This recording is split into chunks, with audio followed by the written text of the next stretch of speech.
ஐக்கிய நாடுகளின் மனித உரிமைகள் ஆணையாளர் பதவிக்கு நவநீதம் பிள்ளையை நியமிப்பதற்கான அனுமதியை 2008 ஆண்டு ஜூலை மாதம் 28 ஐக்கிய நாடுகளின் பொதுச்சபை வழங்கியது.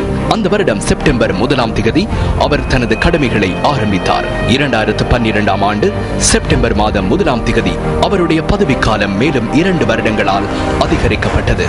தென்னாப்பிரிக்காவைச் சேர்ந்த நவநீதம் பிள்ளை அந்த நாட்டின் நடால் பிராந்தியத்தில் 1967 ஆண்டு சட்டத்தரணியாக தனது தொழிலை ஆரம்பித்தார். அந்த பிராந்தியத்தின் முதலாவது பெண் சட்டத்தரணியாகவும் நவநீதம் பிள்ளை திகழ்கிறார்.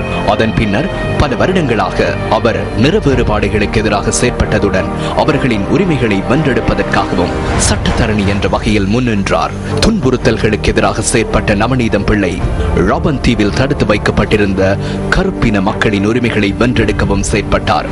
பல்கலைக்கழகத்தின் விரிவுரையாளராக செயற்பட்டுள்ள நவநீதம் பிள்ளை வெஸ்ட்ஃபீல்ட் பல்கலைக்கழகத்தில் நிர்வாக சபையின் உப தலைவராகவும் கடமையாற்றியுள்ளார். 1995 ஆண்டு நிறவெறிக்கு எதிரான போராட்டத்தை நிறைவு செய்த அவர் தென்னாப்பிரிக்காவின் மேல் நீதிமன்றத்தின் பதில் நீதிபதியாக நியமிக்கப்பட்டார். அந்த வருடம் ருவாண்டாவில் இடம்பெற்ற யுத்த குற்றங்கள் தொடர்பில் ஆராய்வதற்கு நியமிக்கப்பட்ட சர்வதேச குற்றவியல் நீதிமன்றத்தில் நீதிபதியாக ஐக்கிய நாடுகள் சபையினால் நவநீதம் பிள்ளை நியமிக்கப்பட்டார். 8 வருடங்கள் அந்த பதவியை வகித்த அவர் இறுதி 4 வருடங்களில் அந்த நீதிமன்றத்தின் தலைமை நீதிபதியாகவும் செயற்பட்டுள்ளார். தென்னாப்பிரிக்காவின் மகளிர் தேசிய அமைப்பின் உறுப்பினராக செயற்பட்ட நவநீதம் பிள்ளை அந்த நாட்டின் அரசியல் அமைப்பிற்கு இனம், மதம், பால் ஆகிய விடயங்களை கருத்தில் கொண்டு சரத்தொன்றை முன்வைப்பதற்காக செயற்பட்டுள்ளார். அதற்கு உறுதுணையாக இருந்த இன்று அனைவருக்கும் சம உரிமை எனும் மகளிர் உரிமை தொடர்பிலான சர்வதேச அமைப்பின் இணை ஏற்பாட்டாளராகவும் நவநீதம் பிள்ளை செயற்பட்டுள்ளார். அவ்வாறு பல சர்வதேச அமைப்புகளுடன் இணைந்து சிறுவர்கள், கைதிகள், வீட்டு வன்முறைகள் உள்ளிட்ட வன்முறை சம்பவங்களுக்கு எதிராகவும் செயற்பட்ட ஒரு பெண்ணாக நவநீதம் பிள்ளை போற்றப்படுகிறார். இலங்கைக்கு விஜயம் மேற்கொண்ட ஐக்கிய நாடுகளின் மனித உரிமைகள் ஆணையாளரான நவநீதம் பிள்ளை நியூஸ் ஃபர்ஸ்டுக்கு மாத்திரமே பிரத்யேக சபையொன்றை வழங்கியிருந்தார். Ma'am, this is the second high-profile visit undertaken by a UN official in the span of 4 years since the visit undertaken by the UN Secretary General Ban Ki-moon. How do you view the progress achieved by Sri Lanka during this period, since then and now?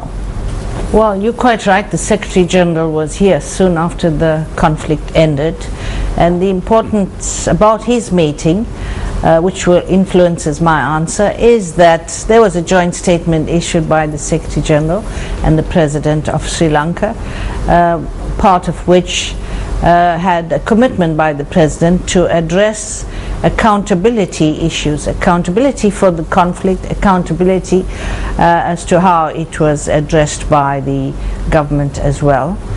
And that then inspired resolutions before the Human Rights Council. It inspired the Sri Lankan government to set up the LLRC, and I'm here at this visit to assess how they've been implementing these recommendations, as I said, which originated with the Secretary General's visit. Do you think Sri Lanka has achieved progress in the last 4 years? I think that they have done much. I in fact call their reconstruction development process impressive.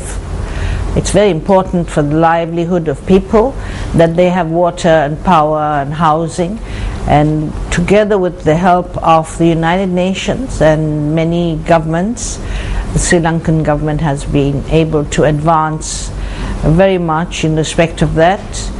Ordinary people I met said to me how grateful they are that they now have roads and are able to access the hospitals and temples. I visited a hospital in Jaffna, also built by a foreign government. It really clearly fills a need there. So these are all very important achievements. The fact that the government was able to resettle the larger proportion of the displaced people are important achievements. I'm here to urge them to do more and to address the unaddressed issues. During a meeting with government officials, including the President, Madam High Commissioner, what were the concerns raised? On the part of the government, they are concerned that the international community is keeping the focus on them. They there is a perception both within the government and outside certain parts of the communities here that the United Nations is biased in selecting Sri Lanka for particular examination when, as they see it, they have a major achievement to show, which is ending the LTTE violations here. On the part of the Human Rights Commission, what were the concerns you raised with the government officials in terms of your concerns, Madam High Commissioner? These have been raised in terms of recommendations made by other states, recommendations made by the various treaty bodies to the Sri Lankan government, and they in fact capture the fact that there needs to be a comprehensive program, firstly of accountability, delivery of justice, finding of truth, helping families trace their disappeared and loved ones. Those are all very, very important to people of Sri Lanka, very important to build national unity. They have not been addressed. I saw a newspaper cartoon about sweeping under the carpet. I've heard that expression many times. I think this is something the international community knows from experience, that if you do not address pertinent issues in the transformation process, these problems will fester and cause instability. Closing the stable door after the horse has bolted. Was this the way the UN acted in terms of Sri Lanka, Madam High Commissioner? If there was suspicion during the final stages of the war, why wasn't it raised at that point itself? Why now? All right, I can't answer for the intergovernmental bodies. The United Nations, after all, is composed of governments who are members and not civil societies. I had the opportunity when Sri Lanka came up before a special session in the Human Rights Council to ask these very questions, to point out that the facts coming to us during the final stages were that atrocities, war crimes and crimes against humanity were being committed based on the factual information that poured in. But since none of us knew the truth of the matter, I called for an international investigation. So did other parts of the international community. The international community, and you have stressed more than one occasion, Madam High Commissioner, that there needs to be more progress with regard to human rights in Sri Lanka. What is the yardstick in which human rights is measured, and how would the Sri Lankan government know at the end of the day that they have achieved progress in terms of human rights? Well, firstly, if they listen to the voices on the street, they will see the issues are security, the intrusive presence of the military, the land grab, as some people said. You cannot ignore the rule of law when you're addressing reconstruction or reconciliation matters. You have to follow the rule of law. There are 2,000 cases before the Supreme Court, I understand, in relation to dissatisfaction with the way the land has been taken away from ordinary people, contracts given for industrial development. These are just some of the very many issues, and if the government just keeps its ear to the street, you'll understand what it is people are asking for. Here in Sri Lanka, because of the almost 3 decades of conflict, voices are very loud in wanting information about their loved ones who are missing. They want a stop to other violations, such as people disappearing, attacks on journalists, attacks on mosques and churches. So all kinds of issues that are troubling the community are what needs to be addressed by the government.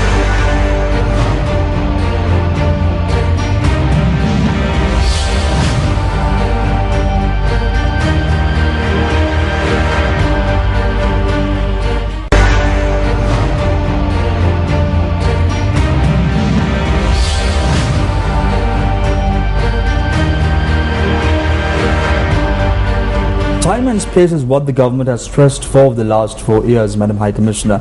Isn't this a justifiable request given the nature of the conflict that Sri Lanka went through for the last 27 years? I think that's a justifiable request. They can show how much they've done within 4 to 6 years.